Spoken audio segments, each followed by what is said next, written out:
일부 설명 제가 안 드렸던 것이 또 문제에 나오는 것과 또 질문하신 분들이 있어갖고 그거에 대한 답변을 제가 해드리도록 하겠습니다. 먼저 여기 보면은 이런 내용이 나와요. 루틴한 인스펙션 하는 가운데 뭘 발견했냐면 테크니션이 발견한 어떤 소프트웨어를 발견했냐면은 이 소프트웨어 자체가 상당히 뭐 이것저것 그 시크릿리 컬렉팅한 데이터를 모으고 유저가 어떤 방문한 사이트에 대한 그 정보를 몰래 모으는 거에 대한 설명이 나왔습니다. 그럼 이것이 무엇이냐에 대한 거예요. 근데 여기 보면 첫 번째가 이제 도스 어택이라는 것이 나오는데 도스 어택이라는 것은 denial of service. 이건 상당히 정상적으로 서버를 동작시키는 거예요. 그래서 어떤 서버가 있는데 이 서버를 어, 공격을 하는데 여기 공격에 대한 게 예를 들면은 웹페이지를 지속적으로 막 액세스를 계속해서 합니다. 그렇게 되면 이 서버의 퍼포먼스는 어떻게 되냐면은 서비스 하는 만큼 계속해서 올라갈 거예요. 근데 올라가는데 사실 어, 정상적인 서버라고 하면은 정상적으로 다 서비스를 해줘야 되는데 사실 서버가 뭐 정상적으로 하다가 보면은 여기 로스라는 것도 있을 거 아니에요.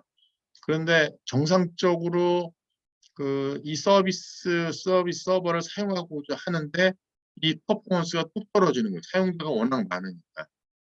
그렇다고 해서 이거에 대한 것이 뭐 어떤 뭐 이상한 다른 공격을 한 건 아니고, 그러니까 로드를 오버로드 시키는 방법이에요. 그래서 그렇게 공격하는 게 도스 어택이라는 방법이 있습니다.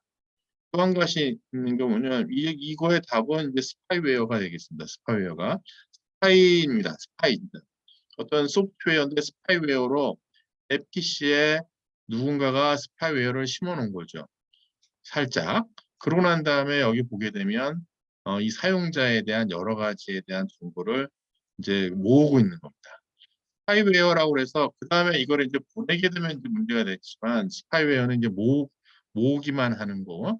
근데 사실 모으기만 하겠습니까? 모으고 난 다음에 이거에 대한 정보를 특정한 그 해커에 대한 사이트로 이제 옮기겠죠. 이제 전송하는 것까지 하겠죠. 그게 이제 스파이웨어입니다. 그다음에 제로 데이 어택이라고 하는 것은 그냥 어떤 그 바이러스를 침투해 놓고 나서 이 바이러스가 그냥 기다리고 있습니다. 근데 특정한 날이 되면은 걔가 이제 인보크 돼가지고 이제 뭔가 액션을 취하는 게 제로 데이 어택이 되겠습니다. 그렇게 되면은 어, 뭐 여러분이 나도 모르게 이렇게 뭐 다운로드 받았는데 거기에 뭔가 바이러스가 들어와 있었을 때 그때 되는 거고요. 그다음에 아이덴티티 세프트. 아이덴티티 세프트는 그 말 그대로 이제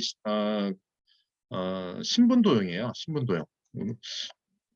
뭐 어떤 형태로든지 간에 어느 뭐 은행이라든가 어떤 사이트에다가 마치 홍길동인 것처럼 혹은 내가 뭐 앨리스인 것처럼 트루디가 마치 앨리스인 것처럼 하고 나서 그 사이트에 접속해가지고 자기의 어떤 목적을 달성하는 것이 바로 아이덴티티 세프트가 되겠습니다. 그다음에 제가 ISP에 대한 설명을 대충 하고 나서 넘어간 것 같은데 이게 그 ISP에 대한 것이 어, 인터넷을 제공해 주는 데는 정말 다 인터넷 서비스 프로바이더가 되겠습니다. 서비스 프로바이더. 그래서 우리 학교 같은데 기관도 어떻게 보면은 인터넷 서비스 프로바이더예요. 근데 사용자들한테 관점에서 놓고 나서 보면, 근데 그렇게 어떤 기관에서 하는데 대부분이 보게 되면 이게 프라이빗 목적으로 하는 것을 얘기를 합니다. 그렇게 되면 통상적으로 이제 통신 사업자들이 여기에 해당하는 거죠. 통신 사업자들도 있고요, 뭐 케이블 사업자들도 있고요. 어떠한 목적, 그 다음에 뭐 모바일 텔레콤 사업자도, 모바일 텔레콤 사업자들도 이 사용자들이 거의 이제 ISP를 하고 있는 거죠. 근데 이런 사업자들 중에서 인터넷 서비스를 제공해 주는 데가 우리가 ISP라고 하고요. 이 ISP는 여기 보시게 되면 진짜 뭐 여러 가지 첫 번째가 답인 것 같아요. 오가나이제이션이고요. 그러니까 이 오가나이제이션이라고 쓴 것을 보게 되면 저는 지금 이렇게 프라이빗 이익을 위해서 하지만 퍼블릭 구스 공익을 목적으로 하는 사업자도 있습니다. 뭐 학교의 연합이라든가 혹은 작은 그 사업자들한테 어떤 공공기관한테 서비스를 제공해주는 사업자들도 있어요. 그래서 사실 이게 어떤 그 오거나이제이션이라고 해서 이게 꼭 사설에 대한 건 아니고 공공에 대한 것도 있습니다. 인디비주얼하게 혹은 비즈니스하게 인터넷을 제공해주는 데를 ISP라고 얘기할 수 있을 것 같고요. 그 중에 와이어리스로 제공해주는데 와이어리스 ISP가 있을 것 같아요. 우리나라는 와이어리스 ISP가 어떻게 보면 모바일 텔레콤 사업자라고 볼 수가 있죠. 모바일 텔레콤 사업자들이 요거 하나 있는 거고 그 외에는 우리는 없는 것 같아요. 무선으로만 제공해 주는 데는 답을 보시면 뭐 선택해 보시면 될 것 같고요. 그 다음에 여기 문제는 뭐냐면은 이런 내용 자체가 포인트가 어디였나? 오가나이제이션의 네트워크를 원격에서 접속을 하려고 합니다. 원격에서. 그러니까 음, 회사에 회사가 있는데 내가 퍼블릭 인터넷 방이 이렇게 있는 거죠. 퍼블릭 인터넷망이 이렇게 있는 상태에서 리모틀리 사용자가 여기에 따로 자기의 랩탑을 들고 가가지고 쓰고 싶은 거예요. 그랬을 때 가장 세이프티하게 연결해서 인터넷을 쓸 수 있는 것이 무엇이냐? 그래서 네트워크 인플로이에게 시큐어한 리모트 액세스 할 수 있는 게 뭔지를 물어보는 거예요. 근데 여기서 제가 여기 비욘드 온 디바이스에 대한 건 설명했고요. IP에 대한 약간 갑자기 생각나는데 시큐리티 하는 거하고 ACL이라고 하는 거는 네트워크 내부에서 외부 들어오는 걸 막는 겁니다.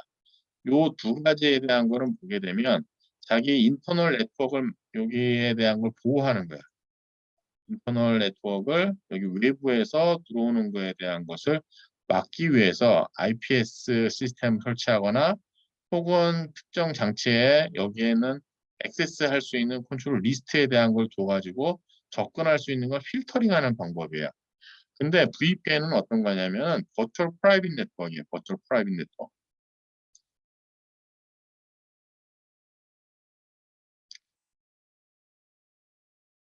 그래서 버추얼 프라이빗 네트워크라고 하는 것은 사실 여기 있는 사용자가 내부에서 쓰는데 이렇게 외부로 이동을 한 케이스가 되겠습니다.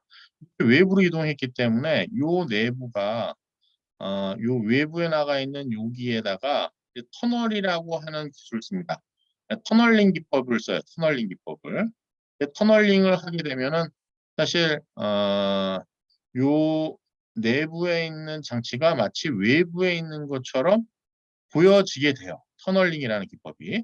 근데 터널링에다가 여기다가 시큐리티를 써가지고 중간에 누군가가 여기 지나다니는 트래픽을 보려고 할 때 그거를 보지 못하게 하게 되는 거.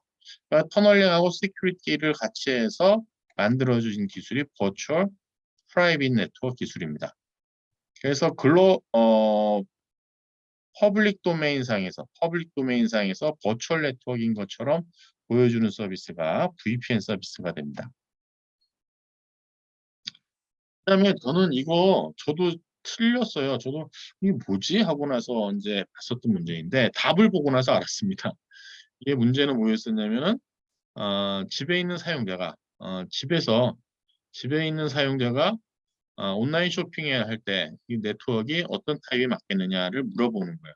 그래서 여기 이제 답 설명을 보고 나서 저도 알았는데 어, 저는 홈 네트워크만 자꾸만 생각하고 왜 홈 네트워크 이런 거 없을까라고 했는데 그게 아니라 너무 복잡하게 생각하지 마시고 그냥 인터넷 그냥 다이렉트로 연결해 가지고 쓰는 뭐 그런 것이라고 보시면 되겠습니다. 지금까지 1장 모듈 1에서 제가 설명하지 않은 거하고 여러분 질문 온 거에 대한 답을 했습니다.